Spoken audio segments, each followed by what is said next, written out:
So our first presentation today is Ocean Flying in Southeast Alaska with Chip Wisner from Southeast. Come on up. I'm going to turn the podium over to you here, and we're going to mic you up. And while Mike's putting the mic on Chip, just a couple items here. Click and Give is active. You can find Alaskan Aviation Safety Foundation on the Pick, Click, and Give site, if you're so inclined. We have some Safety Foundation scholarships. I think all of you that are members got emails, and you saw the 3 gals that won last fall, and 2 of them were out there helping this morning, check people in. So those were 3 $2,000 scholarships. All the girls were doing aviation training, some of them in commercial, some of them finishing flight instructor, et cetera, et cetera. So we had a really good group of winners this year. You all set? Without further ado, I'm turning it over to Chip, and he's going to talk about seaplane flying in Southeast. Okay. Testing the sound. Is that good?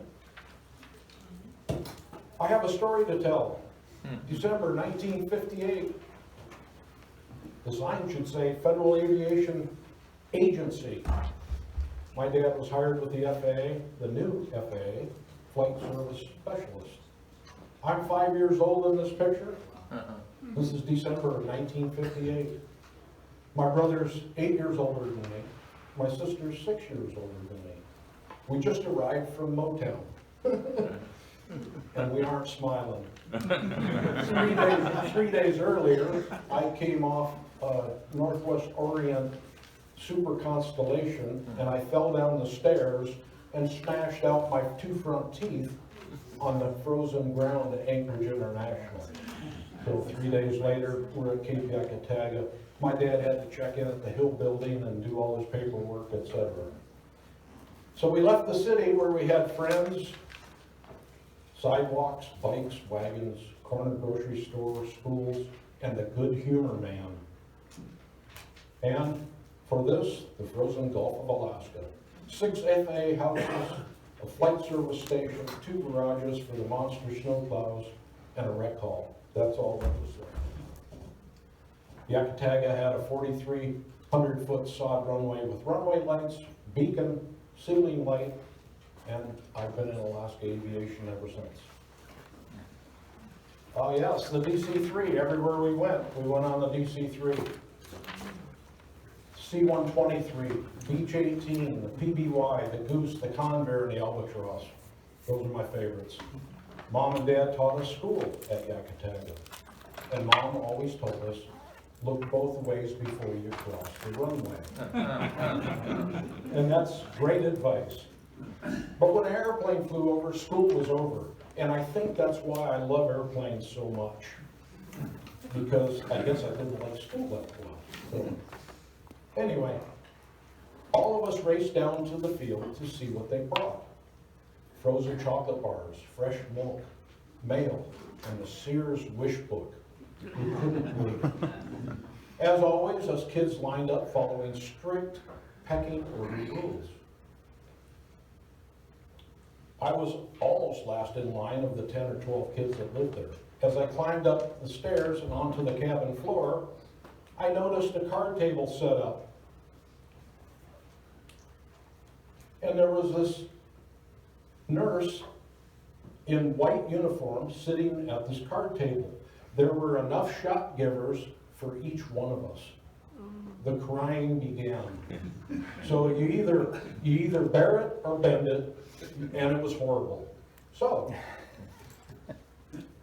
it filtered all the way back to us in the back, and we had to do our duty. The next time that airplane flew over to land, all of us ran into the woods. We weren't going back to the airplane.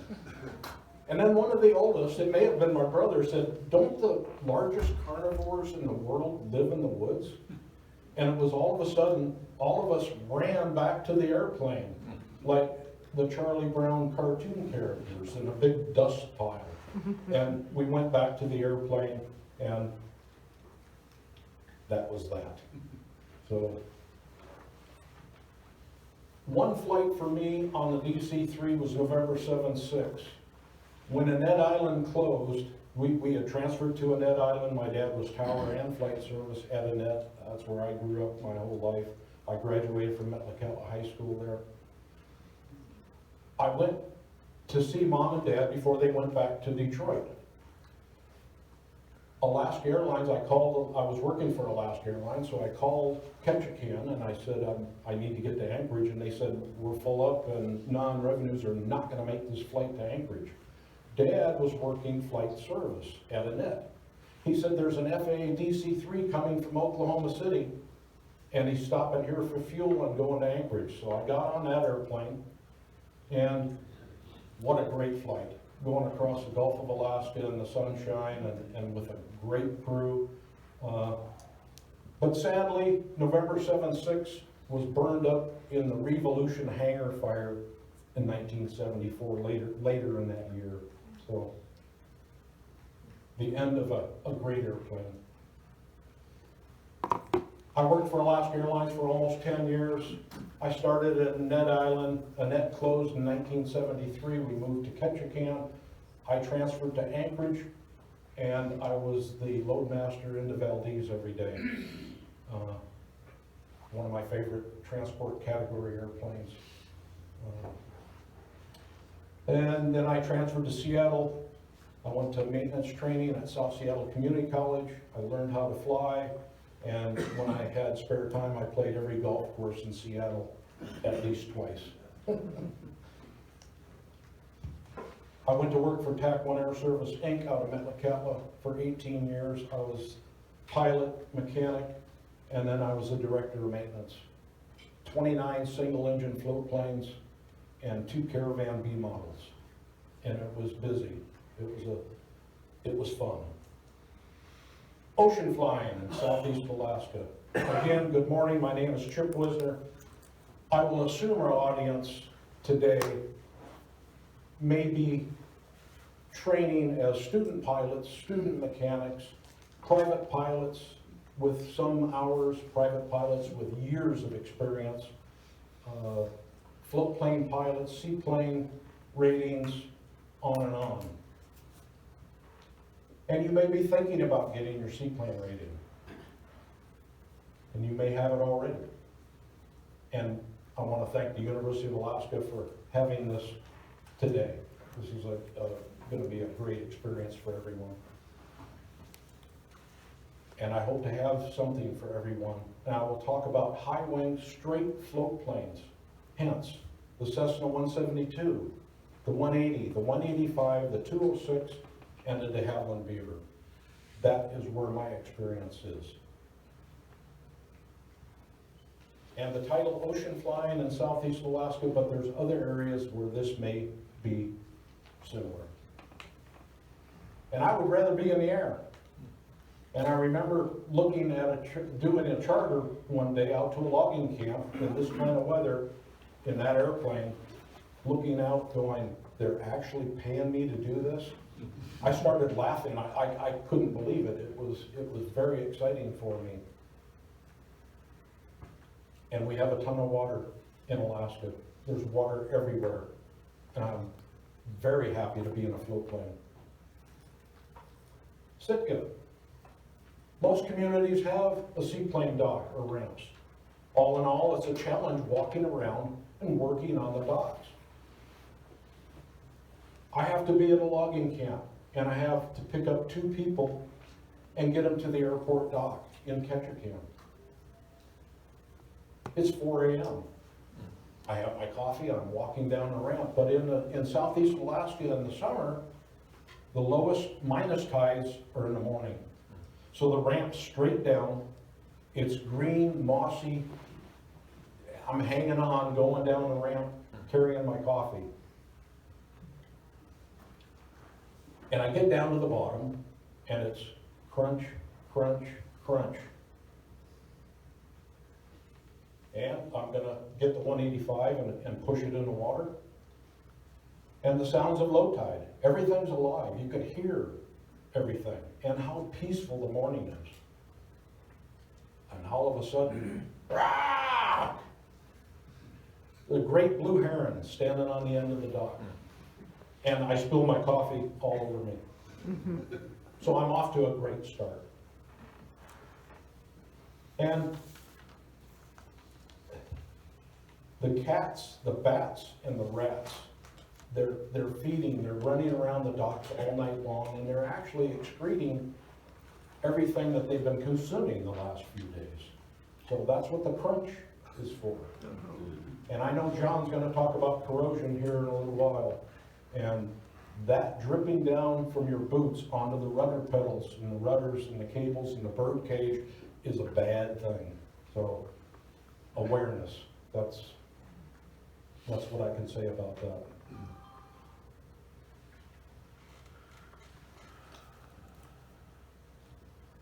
And also, bird droppings, saltwater, seaweed, you name it, it's all corrosive, and it's dripping down on your feet, onto the airplane parts. So I'm gonna file a flight plan, since dispatch isn't even awake yet. And when you push the float plane in off the ramp, make sure you jump on the pontoon. Don't forget. Or have a rope in your hand, and hopefully it's tied to the airplane. Or both.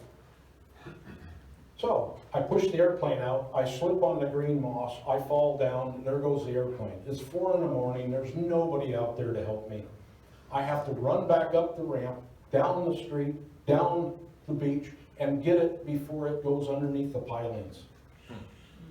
Wings and tails don't do good with pilings.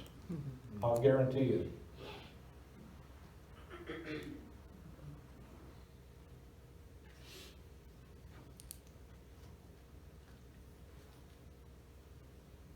So I must have been a great sight to see when I got out to the logging camp. I had coffee all over me, I'm soaking wet, my back end has got moss on it, etc. So today, references is going to be FAA Handbook 8083-23, seaplane, and float-equipped helicopters. And I don't have a helicopter background, and I sure don't know anything about float-equipped helicopters, but if you have an interest in that, check out this handbook. It's excellent, excellent reading. Seaplanes versus float planes. Seaplanes are classified as flying boats or float planes. Today I'm going to talk about float planes. The float plane is less forgiving of poor pilot technique, operating with heavy loads, high density altitude, glassy water conditions, crosswinds, rough water, and ocean swells. This is Ketchikan, nice and calm. There's a tour ship in. Actually, during the day, there's going to be 5 tour ships in. There's going to be, this year, probably over 2 million people in southeast Alaska, and a lot of them are going to be doing air tours. And so that's what these airplanes are ready for. And how do we get to a float plane? Swim? That's one way. I've done it before, so. But I would rather be in the air, because anything on the dock and stuff can be pretty tricky. And I feel that if I'm in the air, I'm the safest I can be. And beware, things that do not float, and there's a list of them. Oil dipsticks don't float. And I have a little demonstration I will show.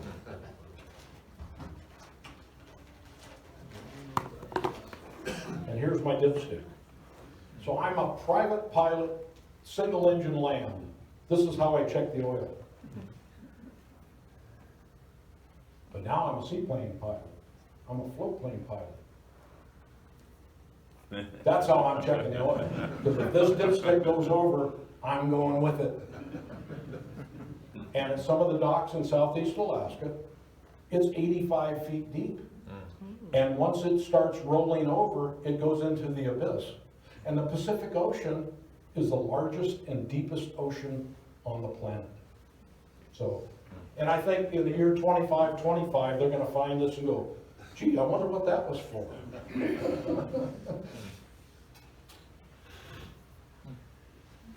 Seatbelt extensions, fuel caps. All this does not float. Cessna 210s do not float. I know. Sometimes the ocean wins. Did you put the float lids on correctly? And there's a fine place to put it, and you have to look at it and make sure it's right where it needs to be, and you tighten down the bolt and look at it again. Are the compartments leaking between each other? That will sink an airplane, guaranteed. And a snow load. With an airplane sitting in the water overnight and it's snowing out, beware, it will sink an airplane. And how do you get to a float plane? I've climbed down ropes before, and I've had to climb back up ropes down to a log raft that had green moss on it, and I'm doing the 1 foot dance. Can be very dangerous. And the ramp you see here in this picture is pretty well made. And the dock workers do a great job. They pressure wash the floats, keep them clean, keep the stuff off of them, and keep the people safe. Catch a can. We can lift an airplane up by the lifting eyes, put it in the water. Petersburg, nose hanger, another dock, ramp. And Petersburg again, and you can see all the green moss. This stuff is slick. And so, again, when you push the airplane in, make sure you get on the airplane and try not to fall in, but it happens. Ocean flying. We are at the mercy of the powerful ocean swells. This was on the Weather Channel, and I had to write that down because it's such a good one. It's something to remember. And I made this quote: the ocean is always moving. And for the students out there, you need to know this one. It's always moving. It's not a lake. Lakes don't have current. The ocean does, and it's always moving. Land plane to float plane. Learn how to swim. Be comfortable in the water. Float planes have no brakes. I don't think I've ever gotten over this one. I remember pushing my toe brakes going, it's not doing anything, but I wanted to slow down. Float planes have no brakes. And now you put floats on it, wow, it's really slow. And when you're doing your training for a float plane, you mean we have to dock? We have to go between those pilings? And we have to ramp it and beach it? Oh yeah, there's a lot to it. Slack tide happens every 6 hours. There's no current. So all the drift is scattering in the bay. And when the tide changes, the drift starts to corral itself again. And the next trip into, say, Ketchikan, that all of that drift has corralled even more. So it's not too much of a concern, but you might have a stray log, and you have to be aware of that.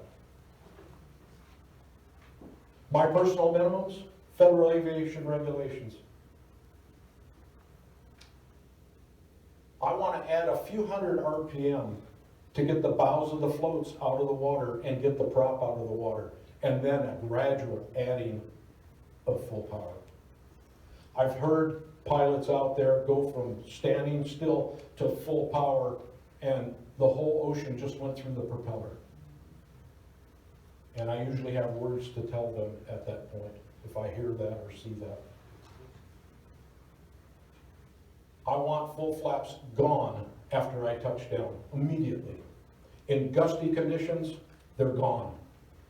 I don't want to be wallowing back in the air, slow, nose high, in gusty conditions and have a wing come up, I want to be down, and I want the weight of the airplane on the water.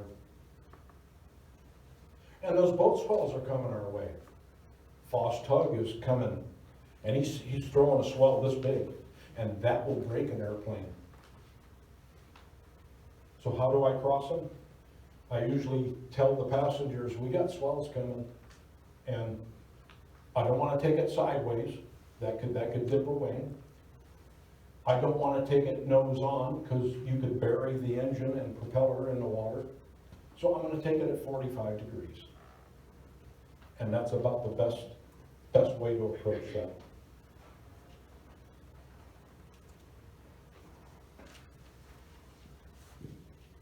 Pacific Ocean, again, it's the largest and deepest on Earth, and it's a very unique flying experience.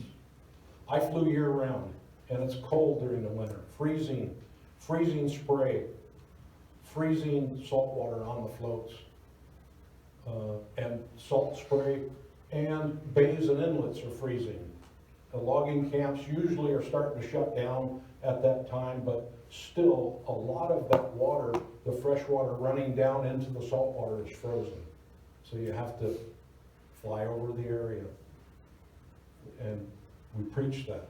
Fly over the intended landing spot to take a look and see what you have. There may be a boom boat out there breaking up the ice. Personal minimums again, lagoons, mud flats, and shallow bays. Fly over, take a look. And what I told my students in float planes is seagulls do not stand in the water. Near shore maybe, but out in the ocean, if they're standing on 1 foot on something, you're going around. Because he's standing on something. And it might be a pallet board full of nails. It might be a log, a 40-foot boomstick. It's hard to say. But they're standing on something. Turning downwind. Sometimes it might take a few blasts of power to get it turned around. My personal minimum, again, never overshoot the dock. And I don't know why I would ever want to. And if I did, maybe because the dock is full of, there's 15 airplanes there, and the only spot is in the front of the line of beavers. So I'll land long and sail back to my spot. Lift the float. I want to get in the air. And there's been some conjecture on that, saying, well, if you lift the right float, the left one has all the weight of the airplane and it's pushing down, but I really don't agree with that, because once you lift that float out of the water, it's going to town.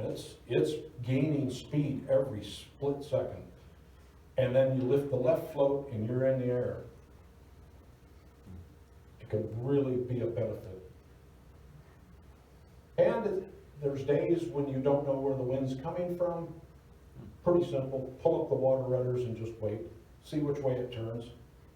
And maybe you want to go that way.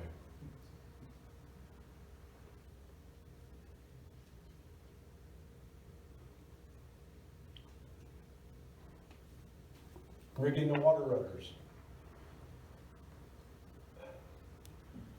There's a Seattle company that does a great job with the Beaver, and we used to get some airplanes from them. And in a lake, they don't, I guess the airplane doesn't need to turn that well in a lake because there's no current. But in the ocean, the current is running, the tide's going out, and they rig the water rudders really tight. So what I found was if you cut the safety wire on the turnbuckles and put a little bit of slack in the cables, it seems to steer better. Flying wires. Engine RPM setting, low, mixture, slight rise at idle cutoff. And do you know how to set the idle mixture on a Beaver? This is what I came up with. On the right pontoon, I'm reaching behind the carburetor on the Beaver, and it's this far from the firewall. If I push it towards the pilot, I call that rich pilot. So the other way is lean. rich pile. That's all you gotta remember, and that's how you set the idle mixture on a beaver. The go-around.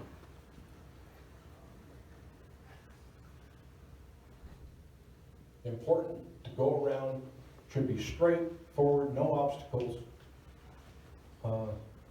Clearing the trees around the edge of the runway. When I was in high school, I used to cut trees down for the FAA and to keep the go-around safe. In the water, there's sometimes that you can't go around, and that's a decision-making process. This picture is off the internet. It shows the ocean out there. You see the white water, so you know there's activity. Is that landable? From 1,000 feet, maybe it looks like it's landable. But if you set up an approach for that and get down to it, near it, you're gonna see that that is not favorable at all. That's not good water out there. But right here, this is doable. There's a big difference. And you notice the trees don't grow until about here. So there's a lot of activity going here, a lot of action, and you need to be aware of that.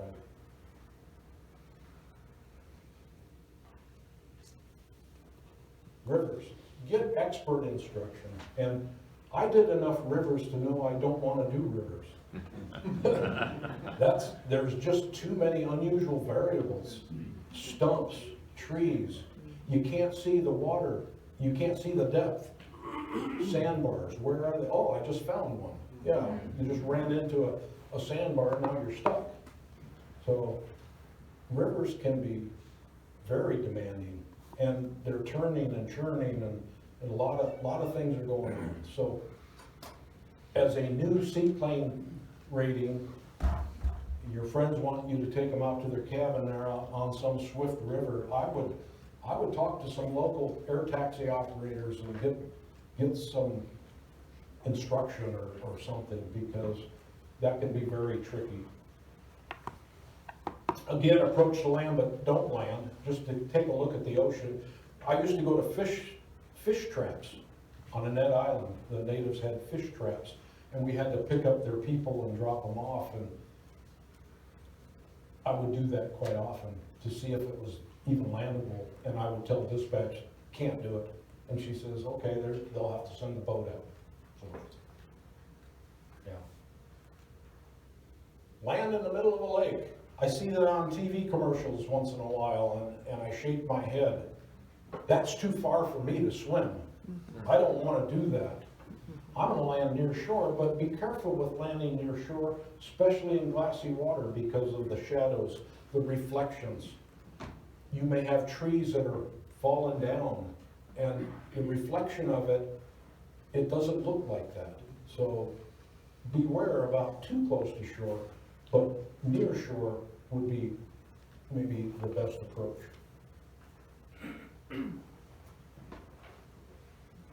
And boats and ships offshore, I've done those too. The conditions have to be right. There can't be much wind, and there's usually an ocean swell out there. And so what I always did was I would come down behind the boat to see what kind of current he is throwing, or what's behind him, because I'm going to approach to the back end. I already know where the wind's coming from, and I'm going to land parallel to the swell. And one time I took a diver out there with a huge propeller for a boat. They lost their propeller, and I thought, well, I want to see what his propeller's doing, and then I noticed, yeah, he doesn't have a propeller. That's why we're going out there. So, and the diver came up. It was so funny. I'm standing on deck. The diver comes up, and he holds up this castle nut, because we had a brand new prop and a box of hardware, and he held up this castle nut, and I can't figure it out. Where did you get that? And I said. And I mistakenly said, oh, did you go to the bottom to get it? And here, we're out in the middle of the ocean. He said, no, it was on the rudder plate. The rudder plate that holds the lower bearing for the rudder, the castle nut had backed off, and it just sat there, and the prop took off. So Amazing. I wouldn't have believed it. If I wasn't there, I wouldn't have believed it.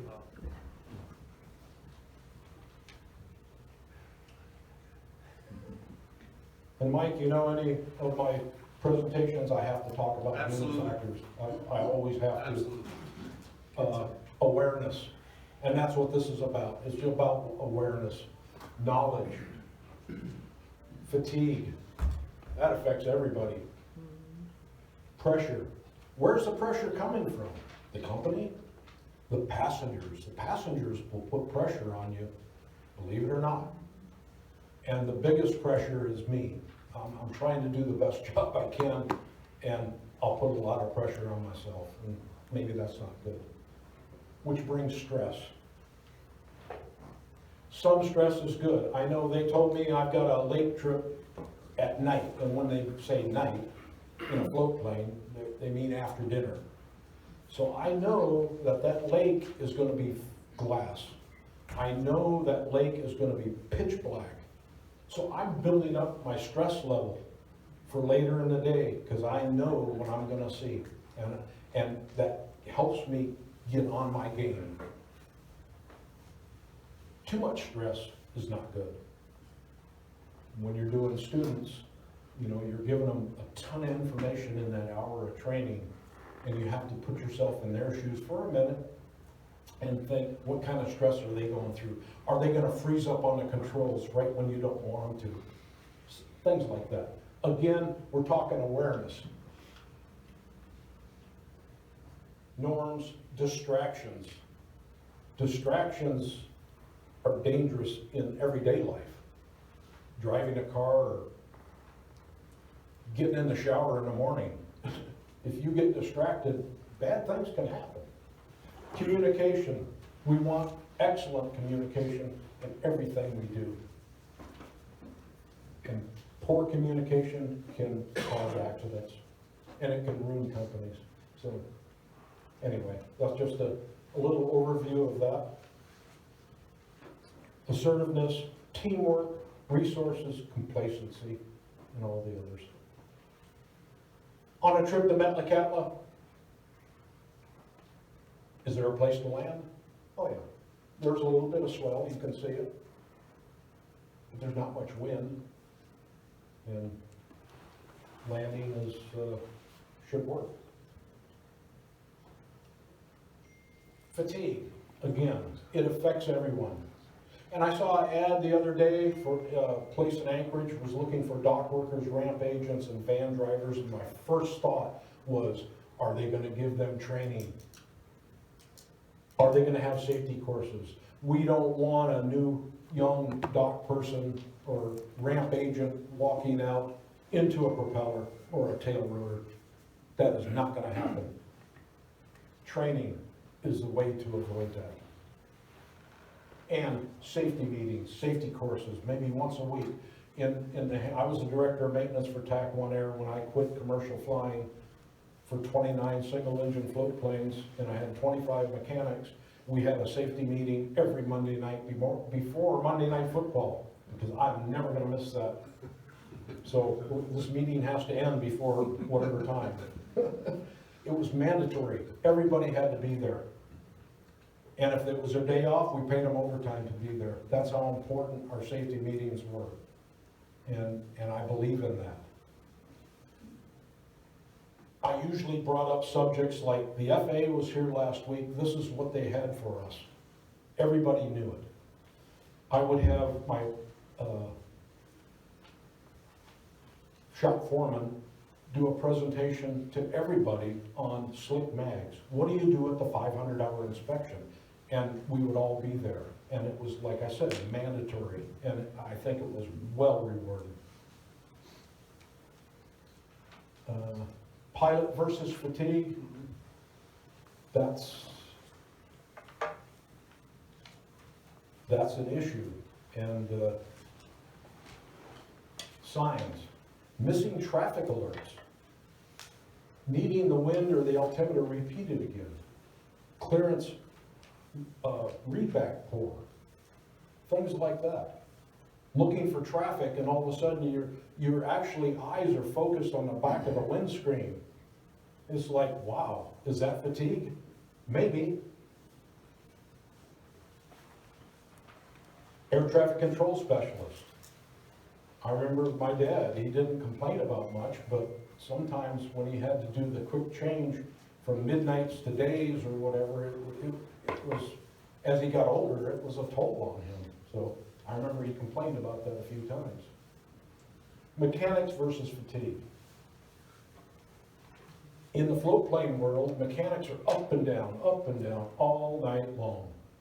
And some of the older guys that worked for me, it just really wore them out. That's a lot of work. It's a physical job. I found this on the internet a couple of days ago, and I had to put this slide in here. In case of an emergency, fly the airplane. We preach this all the time, but we keep going to accidents and we don't know if that was happening. The airplane came out of the sky for why, we don't know. In an emergency, fly the airplane.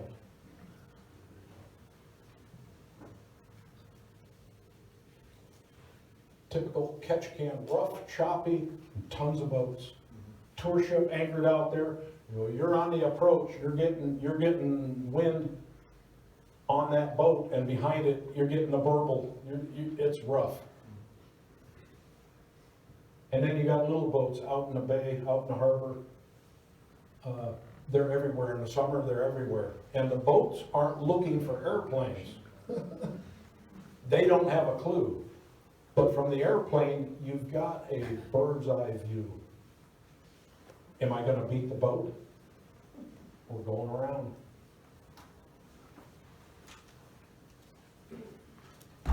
Aeronautical decision making. It's continuous. Continuously monitoring, and it's ever changing for the pilot. For mechanics, it's quite different. We have maintenance manuals, inspection criteria, tolerances. It's already made up for us. We already know what to do. AC 4313 and best practices. Dornier, DO 28.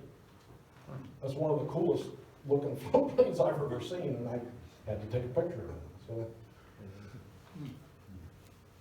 Metlakatla, that's where TAC 1 Air Service Inc. started, 1977. You see the winds coming out of the west.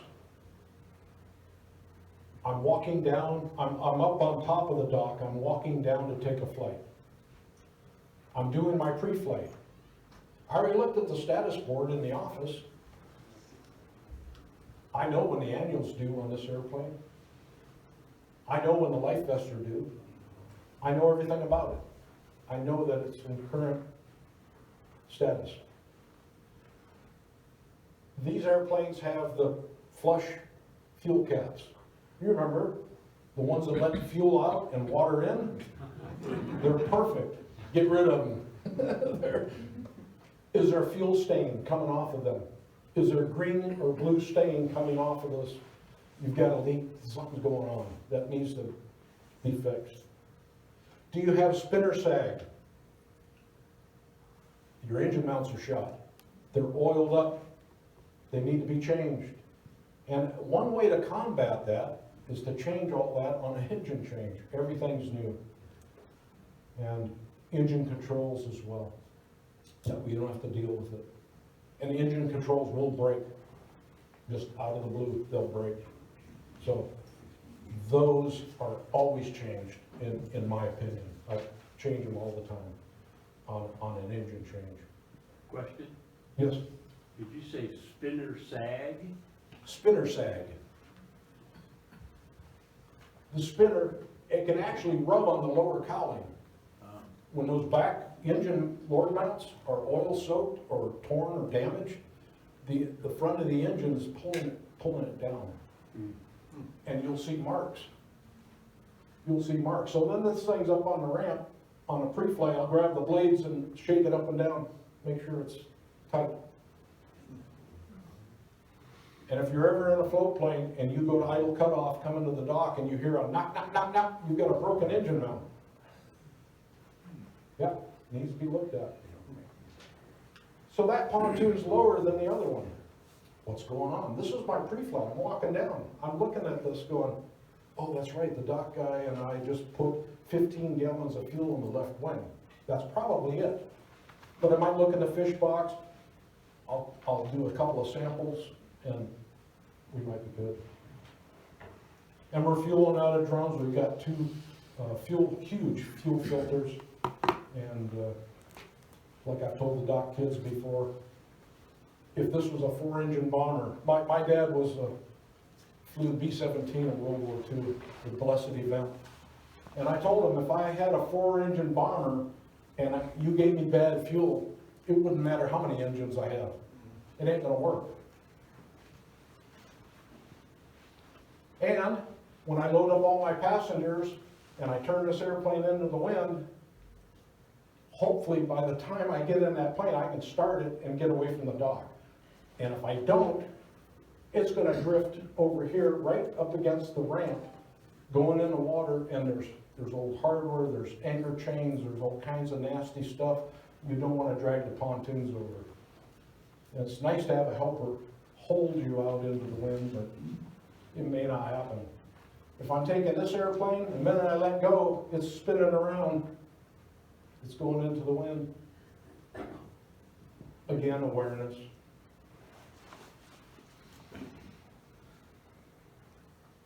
We had 9 of these.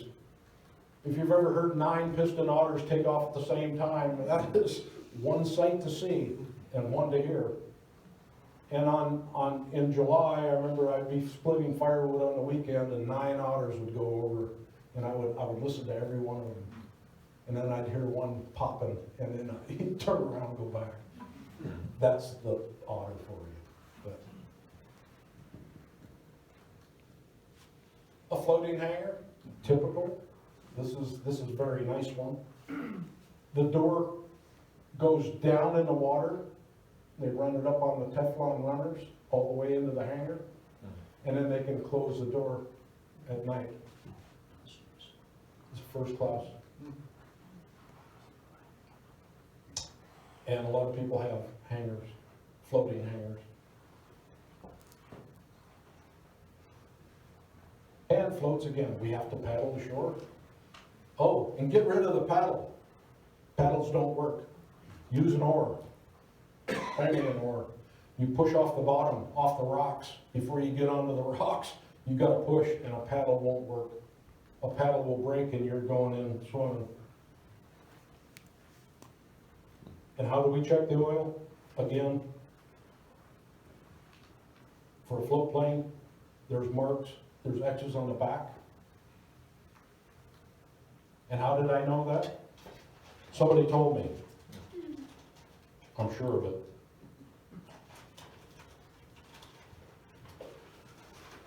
I have the 185 seaplane supplement. And it says, when checking the engine oil, use the side of the dipstick having the 2 X marks. That's where I found that. It's right there. And this supplement, written especially for operators of the Cessna 185 float plane, provides information not found in the standard operating handbook. These are the extras. And the glorious thing about Ketchikan and other places similar to that, I'm at sea level, 59 degrees all the time in Ketchikan.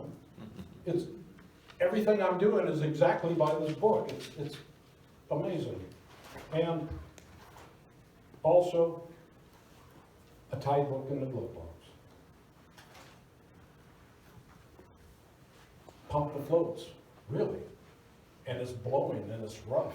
I have to go out on the other side, and when you're out there pumping the floats, your toenails are hanging onto the float. It's like, yeah, well, maybe just turn the airplane around, but before you turn the airplane around at the dock, make sure you open the door. Unlock the door, unlock the windows. Because you're gonna be on the wrong side and your day is not going good. And there's a float plane supplement, we know that. I got this picture off the internet. It's a real good picture of an alligator.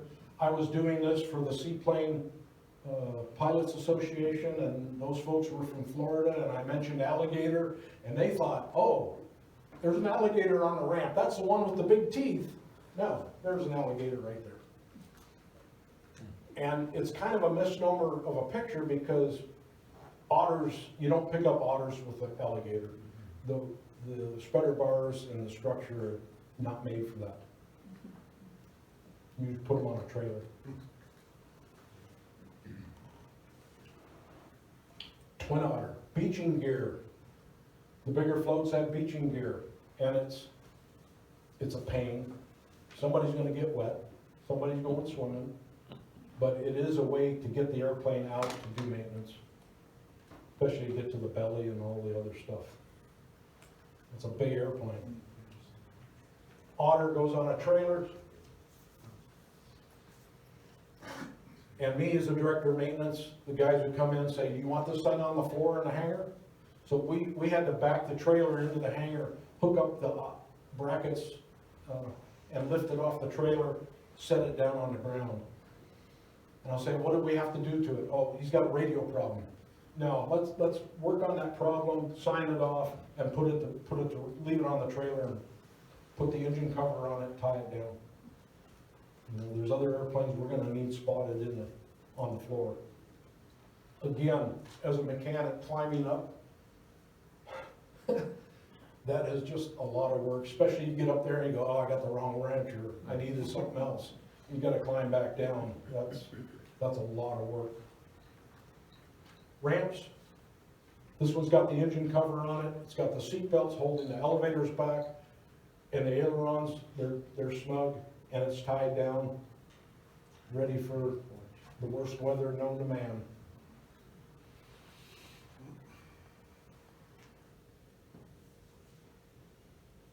And the glory of flying a float plane, in my opinion, is I always know where the wind's coming from. Always. Wheel planes, well, I know what the controller told me, I know what ATIS said, or the windsock at the other end of the runway. It does me a lot of good. In a float plane, I always know where the wind's coming from. The water's rough. I'm getting seasick. And this isn't the dock guys on the dock or the people in the airplane. These are the mechanics in the floating hangar. They had to go home sick. The hangar's doing this all night long. And I'm in the back and I'm TIG welding a beaver fuel tank, trying to keep the puddle going. And I'm getting good at it. I'm real good at it. But that's part of working in Southeast Alaska. Are there rocks under where I'm landing? We're going to fly over the intended landing spot. We know better than anyone. And back to the rivers. The rivers are so murky you can't see. And hopefully it's sand, not rocks. Is the tide coming in or going out? We've got a tide book in the glove box. We can look. We can look at the beach. We can see what's wet and what's dry. If you're standing on the beach at low tide and the tide just went out and everything's dark, I may not see you. So what I suggest, if you're in a survival situation, take some rocks and throw them out in the water. I was a fish spotting pilot. I can see a splash a mile away, no problem. But you standing on the beach going, and I'm going by, I might not see you, but I'll see the splash. Or take a stick and smack the water, and a pilot's gonna see that from a long ways away. And again, do you know where the wind's coming from? Always. Maintenance, preventive maintenance, major repair, alteration, mags, 500-hour inspection, always. 1,000-hour inspection, but the thing is, at the 1,000-hour inspection, they want you to change the impulse couplings and the coil, and I don't believe it's worth it at that point. Now they're cores, just send them away, get new ones. But the 500-hour inspection, very important. Valve clearance check on round engines, 500 hours. And me in the director of maintenance office, when a plane came in and they started it up, I could hear it. And so I'd go to the records, say, when's the last time we did, or look at the status board, when's the last time we did the valves on this plane? I can hear them. So. Prop dress, smooth, balance, blade width, floats pumped, hoses. I could probably talk all day about the hoses and floats. The dock kid, he's pumping the floats. I said, you get any water? No. Did you get air? Yeah. Is the float tube hooked up? I don't know. And what I used to carry, my daily routine, I have my pencil and my pen, is a good way, especially PK floats, because you can't see, they're clear tubes. So I would take my pen and it's gone. It fell in the, you take the lid off and reattach it, re-glue it on. Other floats, the ones that use garden hoses, they'll put them right down to the bottom. I don't suggest that. I'd say cut it up about this far, because if you put a bevel on the bottom of the hose and the hose is anywhere near touching the bottom, it'll cut the perfect, most perfect 1/4 inch hole in the bottom of the float. And we had a leak going, what's going on? And we did hoisted it up, and the garden hose, just that vibration spun around and it cut a perfect hole. So I like cutting them up a little ways, and I consider that unusable salt water. So.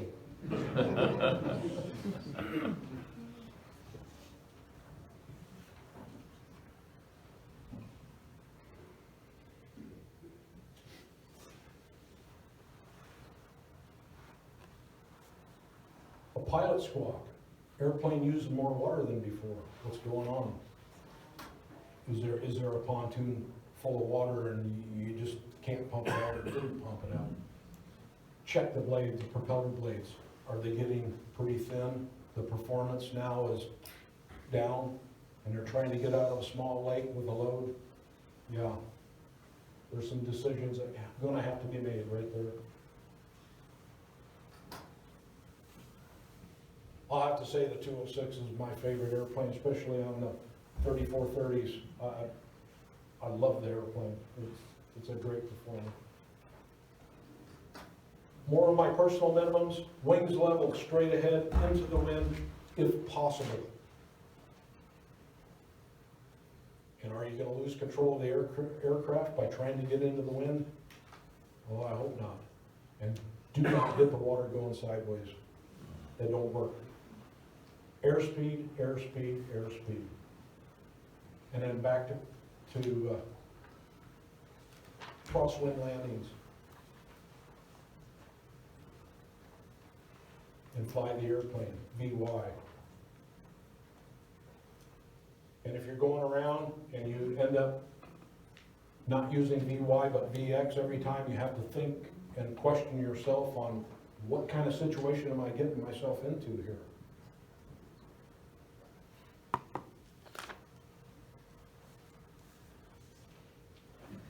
4th of July in Juneau at the pond. A lot of floatplane activity there. Beautiful day. We played golf that morning, I remember that, with my boys. Okay, I have a question. What's wrong with this picture? They got an oar, that's good, but they don't have one on the other side. In this situation, if I'm going to the beach, I usually unstrap that oar and lay it on the floor. That way I've got it, no matter what side of the airplane I'm on, I've got that. Because having that oar available is very important versus losing the airplane. The most dangerous thing about this whole picture is that right there. And every dock person I ever saw, I told them, that to me is a rolling log contest. Don't ever have ropes on the deck when you're loading passengers. Somebody's gonna get hurt, somebody's gonna fall in, they're gonna hit their head on the spreader bar or something worse, so. This is a male flight in Metlakatla going to Ketchikan, and he's not stepping on it, but if you did, it's gonna roll out from underneath you, so.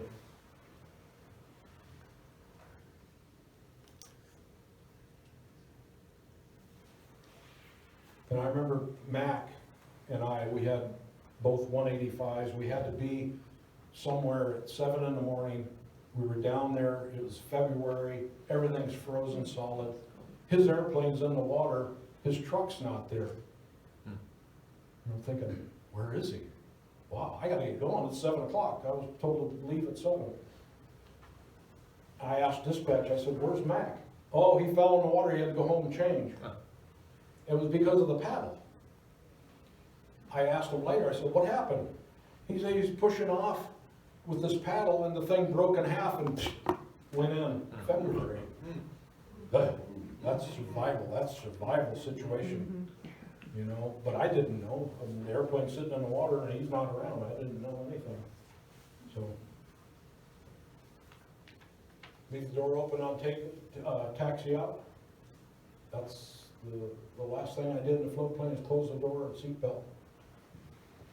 If we have to get out, we're getting out right now. And I'm getting everybody out with me. And always the right door or the right window unlock on landing. Lift the wing gusty conditions and being a good neighbor. We love float planes and we don't want them to go away. So being a good neighbor, we know what that's all about. So if we can steer clear of a boat or the house on a point, that would be a good start. We do get complaints about noise and things like that. So.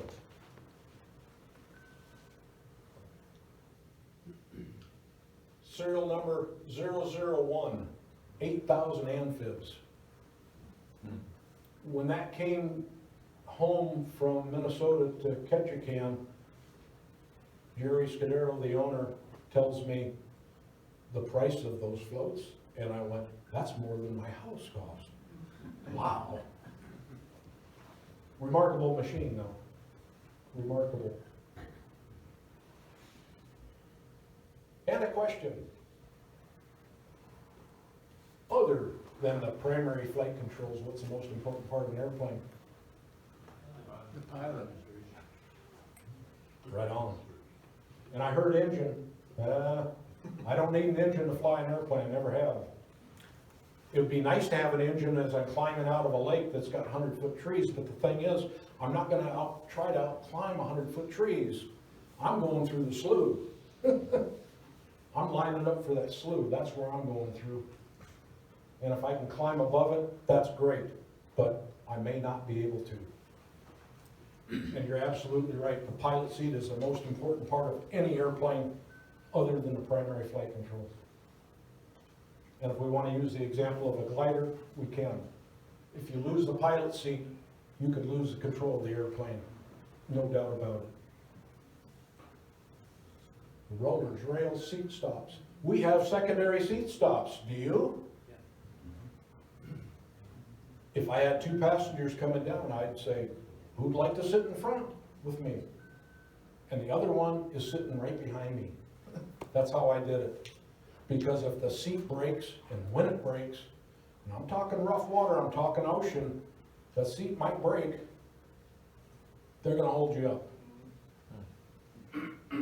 It's a safety valve. I always put the seat belts on the children, and I tell them when we land, you can unbuckle it. I want you to unbuckle it when we land.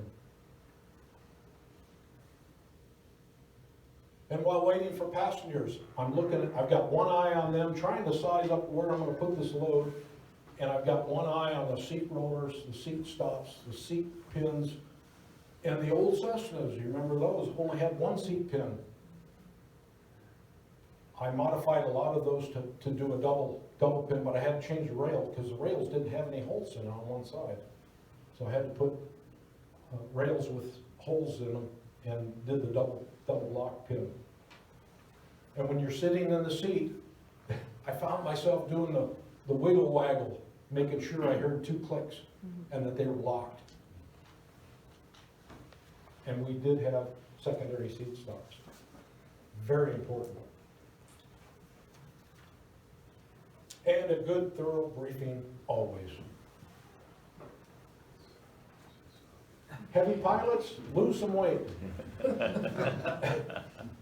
I've been told that before too, when I was really heavy. That was, we're tearing up the floors, we're tearing up the rails, we're tearing up the seats, just by being big and heavy. So, look closely at the seat backs. If you go home and look in your hanger on the Beaver, and you pull up the fabric, you might find some cracks in the seat backs.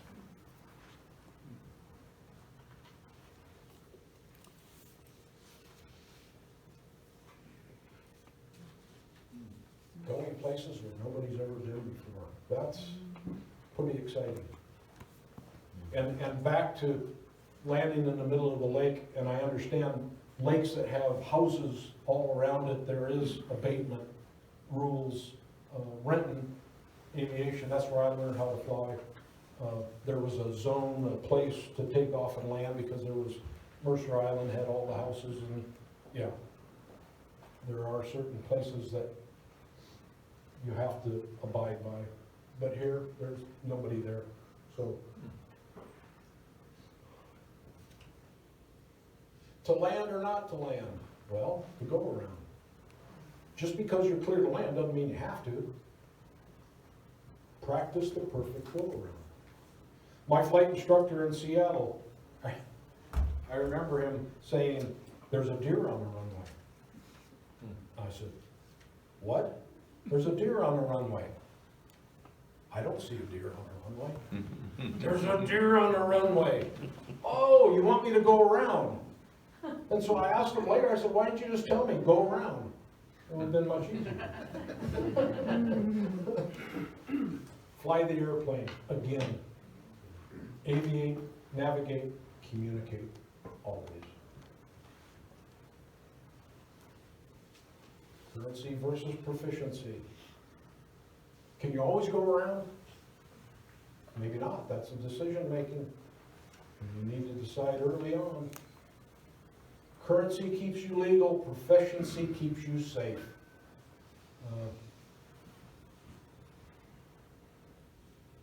Are you current at night?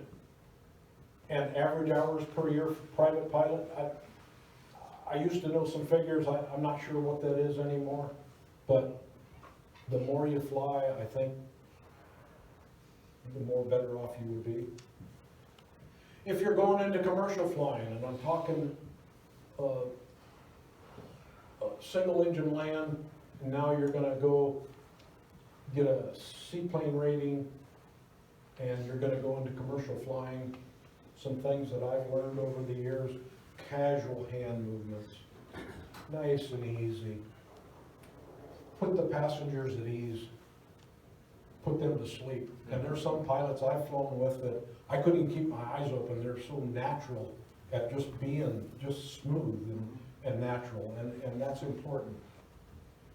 Standard turns, climbs, and descents. Grandma and Grandpa don't want to do aerobatics, you know, going to town. Yeah, just standard stuff. And brief passengers on weather holds and waiting. I remember standing on the pontoon of the Beaver, fully loaded, going to catch a can. I'm telling the people it's special VFR, and they only allow one airplane in the zone at a time. So we may have to wait, so don't worry. We'll be circling.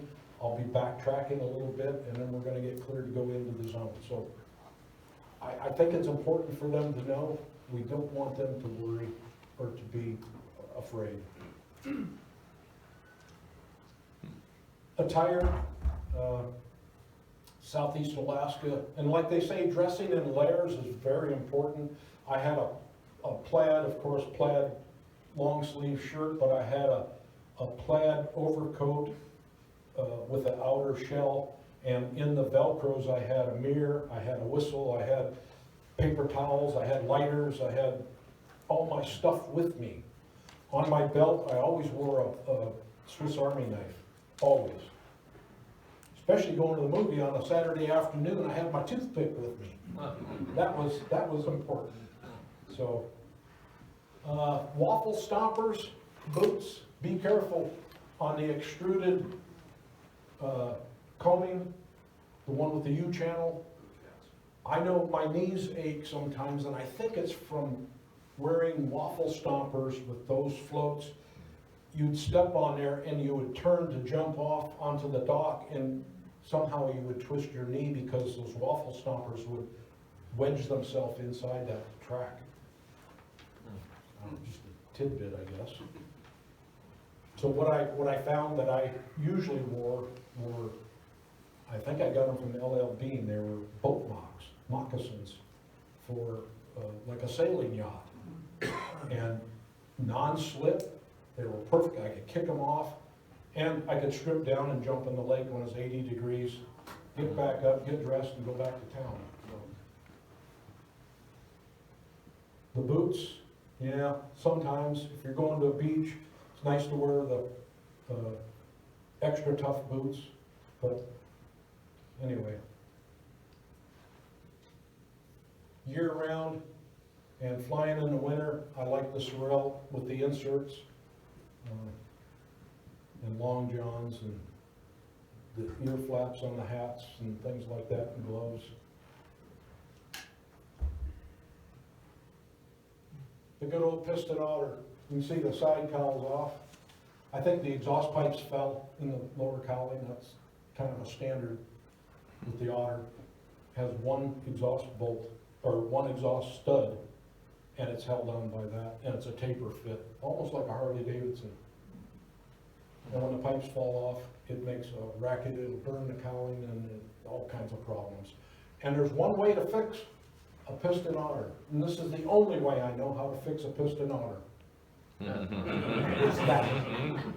That is remarkable. And at A&P school, they said that engine will run forever. So anyway. Float installation, guidance, manufacturer's maintenance manual, grease hardware, marine anti-seize. If you don't put that on the bolts, you will never get the floats off again. You will have to cut them off. And we learned a lot of cuss words by trying to get floats apart from the last guy that put them together. So marine anti-seize is good stuff. Measure wingtip to bow of the floats. Flying wires adjust. Bring back in a few hours and retorque and do it all again and remeasure. And then it should be good. And remember, new bolts, they always stretch. So, and that's part of the customer service courtesy. Caravan on amphibs, again, mechanics, climbing. These things they're just big. Corrosion, again, John's going to talk about corrosion, but I have this slide in here. AC 4313, inspection and repair, has a lot about it. And there's a specific AC 43-4B, corrosion control. And where the manufacturer has published recommendations, use that. So that's just another little tidbit. And it's not just salt water. Battery box, and electrical and water electrolysis, bad deal. Exhaust, cargo liquids leaking through the floors. Stuff on the docks falling off on your boots. And there's acceptable cleanup of corrosion pits and abrasives and acceptable tolerances in this ACs. This is Metlakatla on the 4th of July. I still can't believe that I climbed up on top of the Standard Oil tank to get this picture. I don't like standing heights. I'm scared to death of ladders and things like that, but I got this picture. At the time, there were 2 caravans in the world on straight floats, and there's one of them. And that is quite the performer. That thing will get with the program. Once it breaks water, that airspeed is just going, yeah. Southeast Alaska, I'm thankful for the rain. If we didn't have the rain, there would be tons of more corrosion, tons more. But it rains all the time, and flying an airplane through the rain, other than the propeller, is pretty good. Use sacrificial washers, aluminum bolts, nuts, and washers on the float struts as the manufacturer. Put them. Get the barnacles off. The step area, the aft bulkhead, that's where they grow. Keep exhaust soot stains off the airplane. Keep the airframe drain holes open. Zinc blocks, bolted everywhere. Keep an eye on those. Keep the airplane well ventilated, flush with fresh water, and ACF 50. If you're gonna paint an airplane, stay away from this. I know the paint shop's gonna clean the airplane, but a lot of that stuff can linger and it's gonna mess up the paint. Paint's not gonna like that. Ditching, radio, communicate, location intentions. Flaps 20 to 40. High winds, into the wind. And swells, parallel the swells if there's no wind. Cabin doors unlatch, face cushion with padding, and evacuate.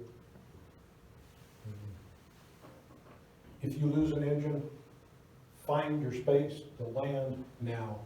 And you should already know where you're gonna land before any of that happens.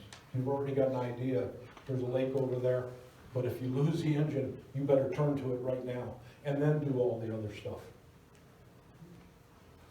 185 comes down fairly fast, so you want to turn to that landing spot. A logging road. I'm going to land on a logging road on floats. That's my choice. The old logging roads, alder has grown over them, and you can see it.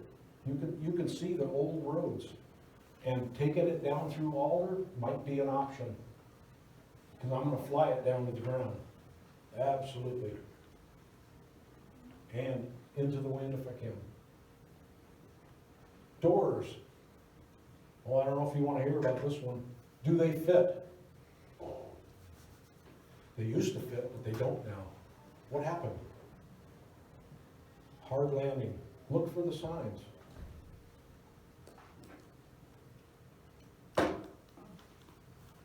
V-brace is broken. Float coamings are buckled. On top of the float, they're buckled. The floats are bent up. Rear attach blocks shoved into the fuselage. And if you pull the interior apart, you're going to see all the broken former and all the doublers for the seaplane kit. They're all going to be broken and cracked. That was a hard landing. The belly skids are wrinkled. Now you better call the insurance company, because that wrinkle is going to start at below the firewall, and it's going to wave all the way back. It's serious, severe, hard landing. Bolt shear, bent smoking rivets. And we do a shake test with somebody got their thumb on the bolts and making sure that nothing is tight or nothing is loose or broken. And walking down the dock, seeing somebody left the 185 door open and it's in the waves and it's slamming against the wing strip. Bang, bang. It happens. And at that point, I'm not very happy about it. So, and this is right out of the Cessna book. Wing strut damage criteria. If the groove in a wing strut is 50% of the original material, it's garbage. And again, I want to bring up the reference, the FA Handbook 8083-23. It's available online. It's a very good book. And that's the end.